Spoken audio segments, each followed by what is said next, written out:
সুনামগঞ্জের একটি সরকারি ডিগ্রি কলেজের ছাত্রী হোস্টেলে বালতি ভর্তি যৌন সুরক্ষা সামগ্রী পাওয়ার অভিযোগকে কেন্দ্র করে তোলপাড় সৃষ্টি হয়েছে। শিক্ষার্থীদের দিনভর বিক্ষোভের মুখে হোস্টেল সুপার ও ইতিহাস বিভাগের প্রধানকে ছাত্রী হোস্টেলের অতিরিক্ত দায়িত্ব থেকে অব্যাহতি দেওয়া হয়েছে। একই সঙ্গে ঘটনার তদন্তে একটি কমিটি গঠনের নির্দেশ দিয়েছেন প্রশাসন। বুধবার বিকেলে কলেজ প্রাঙ্গণে গিয়ে পরিস্থিতি নিয়ন্ত্রণে আনেন জেলা প্রশাসনের অতিরিক্ত জেলা প্রশাসক। পরে কলেজের ভারপ্রাপ্ত অধ্যক্ষ জানান, শিক্ষার্থীদের দাবির পরিপ্রেক্ষিতে হোস্টেল সংশ্লিষ্ট দায়িত্ব থেকে 2 শিক্ষককে অব্যাহতি দেওয়া হয়েছে এবং বিষয়টি খতিয়ে দেখতে তদন্তের উদ্যোগ নেওয়া হয়েছে।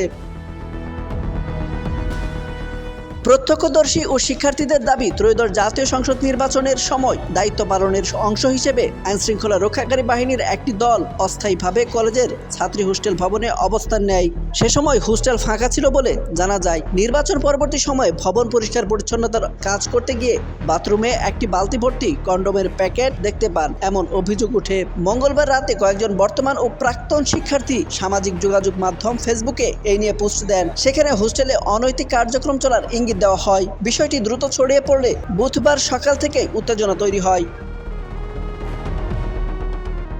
বেলা 11টার দিকে কলেজের বর্তমান ও সাবেক শিক্ষার্থীরা বিক্ষোভ মিছিল বের করেন। মিছিলটি শহরের প্রধান সড়ক প্রদক্ষিণ করে কলেজ প্রাঙ্গণে গিয়ে অবস্থান নেয়। বিকেল পর্যন্ত তারা সেখানে অবস্থান করে প্রতিবাদ জানান।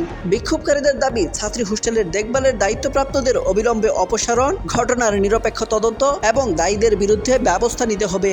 একই সঙ্গে কলেজে বিভিন্ন অনিয়ম ও দুর্নীতির অভিযোগ তোলেন তারা। শিক্ষার্থীদের অভিযোগ, আইনশৃঙ্খলা রক্ষাকারী বাহিনীর পক্ষ থেকে বিষয়টি মৌখিকভাবে কলেজ কর্তৃপক্ষকে জানানো হলেও দৃশ্যমান কোনো পদক্ষেপ নেওয়া হয়নি, বরং প্রশাসন সময় ক্ষেপণ করছে বলে তারা অভিযোগ করেন। এ কারণেই আন্দোলনে নামতে বাধ্য হয়েছেন বলে জানান কয়েকজন শিক্ষার্থী।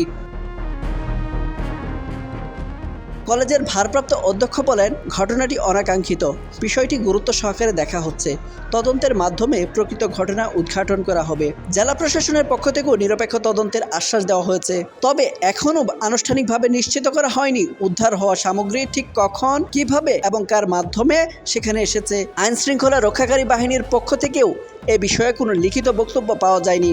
ঘটনাটি জানাজানি হওয়ার পর অভিভাবকদের মধ্যেও উদ্বেগ দেখা দিয়েছে। কয়েকজন অভিভাবক বলেন, ছাত্রী হোস্টেলের নিরাপত্তা ও পরিবেশ নিয়ে তারা শঙ্কিত।